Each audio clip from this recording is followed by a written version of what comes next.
A partire dall'inizio del mese di giugno 2023, i carabinieri del NAS di Palermo hanno incrementato i servizi di vigilanza e repressione delle violazioni nel settore alimentare e sanitario con la collaborazione dei comandi territoriali dell'Arma dei Carabinieri di Agrigento, Trapani e Palermo, intensificando le varie attività di controllo, gli interventi allo scopo di prevenire e reprimere le condotte illecite e vigilare sul rispetto delle normative a tutela della salute dei cittadini. In particolare, in considerazione del grande afflusso di turisti, sono state intensificate le attività ispettive presso le isole militari del NAS, particolarmente attive su Favignana, Pantelleria e Lampedusa. A conclusione delle attività ispettive eseguite nella zona dell'Agrigentino, sono stati controllati con il supporto della locale stazione dei Carabinieri, strutture ricettive, bar, esercizi di ristorazione, fisse che ambulanti, riscontrate 20 violazioni amministrative, combinate sanzioni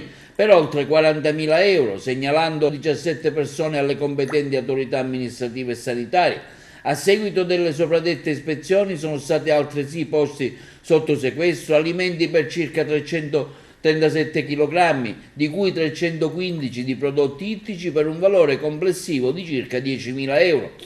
Per le infrazioni maggiormente riscontrate si annoverano l'inosservanza delle norme attinenti alla tracciabilità dei prodotti, gli ingredienti indispensabili per garantire la sicurezza della filiera